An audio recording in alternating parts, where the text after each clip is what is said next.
ನಮಸ್ಕಾರ ಎಲ್ಲರಿಗೂ. ಇವತ್ತಿನ ಸಂಚಿಕೆಗೆ ಸ್ವಾಗತ ಸುಸ್ವಾಗತ. ಈಗ ನಿಮ್ಮೊಂದಿಗೆ ಇತಿಹಾಸದ ಭೀಕರ ಡ್ಯಾಮ್ ದುರಂತ, ಪವರ್ ಉತ್ಪಾದನೆಗಾಗಿ ಕಟ್ಟಿಟ್ಟ ಅಣೆಕಟ್ಟು, ಸಾವಿರಾರು ಪ್ರಾಣಗಳನ್ನು ತೆಗೆದುಕೊಂಡ ರಕ್ತದ ನದಿಯ ಕತೆ. ಇದು ಇಟಲಿಯ ವಯೋನ್ ಡ್ಯಾಮ್ ವಿಪತ್ತು. ಆ ದಶಕದಲ್ಲಿ ಕಂಡಂಥ ಅತಿ ದೊಡ್ಡ ಡ್ಯಾಮ್ ವಿಪತ್ತು. ಇದರ ಬಗ್ಗೆ ಈ ವಿಡಿಯೋದಲ್ಲಿ ನೋಡೋಣ.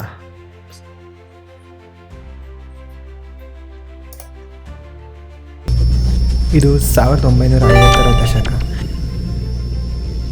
We are building a monument to human ingenuity, a testament to our will. Indeed, this dam will stand for generations. Italy ದೇಶ ವಿದ್ಯುತ್ ಉತ್ಪಾದನೆಗಾಗಿ ದೊಡ್ಡ ಯೋಜನೆ ಹಾಕಿಕೊಂಡಿತ್ತು.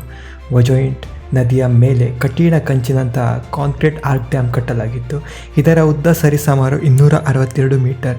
ಆ ಕಾಲಕ್ಕೆ ಇದು ವಿಶ್ವದ ಅತಿ ದೊಡ್ಡ ಡ್ಯಾಮ್ಗಳಲ್ಲಿ ಒಂದಾಗಿತ್ತು. ಈಗ ವಯೋಂಟ್ ವಿಷಯಕ್ಕೆ ಬಂದರೆ, ವಯೋಂಟ್ ಪರ್ವತದ ಅಡಿಯಲ್ಲಿ ಬಿರುಗಾಳಿಯಂತೆ ಎದ್ದಿದ್ದು ಮೌನದ ಎಚ್ಚರಿಕೆಗಳು. ಮೌಂಟೆಕ್ ಪರ್ವತವು ಭದ್ರವಲ್ಲ ಅಂತ ಹೇಳಿದ ಎಷ್ಟೋ ಭೂ ವಿಜ್ಞಾನ ತಜ್ಞರು, ಸ್ಥಳೀಯ ಜನರು ಸಹ ಎಚ್ಚರಿಸಿದರು. ಆದರೆ ಸರ್ಕಾರವು ಮತ್ತು ಕಂಪನಿ ತಮ್ಮ ಗಮನವನ್ನು ಈ ಕಡೆ ಸೆಳೆದೇ ಇಲ್ಲ. ತಾವು ಮನಸ್ಸಿಗೆ ಬಂದಂತೆ ತಮಗೆ ಲಾಭವಾಗಬೇಕೆಂದು ನಿಶ್ಚಯಿಸಿ ಈ ಡ್ಯಾಮನ್ನು ಪೂರ್ತಿಗೊಳಿಸಿದರು.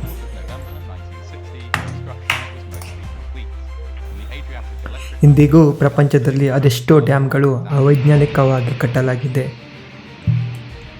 ಅವುಗಳು ಯಾವಾಗ ಬೇಕಾದರೂ ತಮ್ಮ ಉಗ್ರ ರೂಪವನ್ನು ತೋರಿಸಬಹುದು. ಸರ್ಕಾರವು ಜನರಿಗಿಂತ ಜಾಸ್ತಿ ತಮ್ಮ ಲಾಭವನ್ನು ಯೋಚಿಸುತ್ತಾರೆ.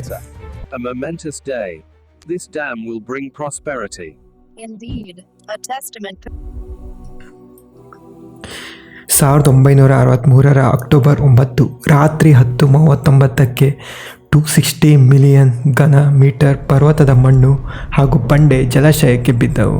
ಇದರ ಪರಿಣಾಮ 180 ಮೀಟರ್ ಎತ್ತರದ ಅಲೆ ಎದ್ದಿತು. ಅಲೆ ಡ್ಯಾಮ್ನ ಮೇಲೆ ಹಾರಿ ಲಾಂಗೊರೊನ್ ಎಂಬ ಊರಿಗೆ ನುಗ್ಗಿತು. 2 ನಿಮಿಷದಲ್ಲಿ ಎಲ್ಲವೂ ಸರ್ವನಾಶ.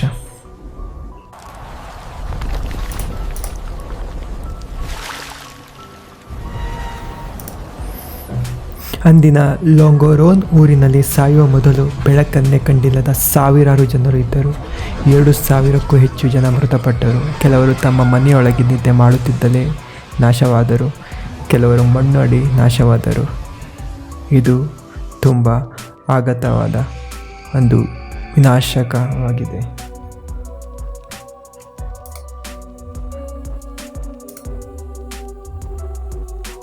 ಈ ದುರಂತ ಇಡೀ ಇಟಲಿಯ ಮಾನವೀಯತೆಗೆ ಪ್ರಶ್ನೆ ಎಳೆದಿತು. ಕಟ್ಟಡವಿದ್ದರೆ ಸಾಕ, ಭೂಮಿಯ ಅಂತರಂಗವನ್ನು ಅರ್ಥ ಮಾಡಿಕೊಳ್ಳಬೇಕು. ಇಲ್ಲದಿದ್ದರೆ ಈ ಪರಿಸ್ಥಿತಿ ಎಲ್ಲರಿಗೂ ಆಗಬಹುದು. ಡ್ಯಾಮ್ ಇದ್ದರೂ ಅದು ಏನೂ ತಪ್ಪಿಲ್ಲ. ಆದರೆ ಅವೈಜ್ಞಾನಿಕವಾಗಿ ನಿರ್ಮಿಸಿದ ಈ ಡ್ಯಾಮ್ ಇದಕ್ಕೆಲ್ಲ ಕಾರಣವಾಗಿದೆ.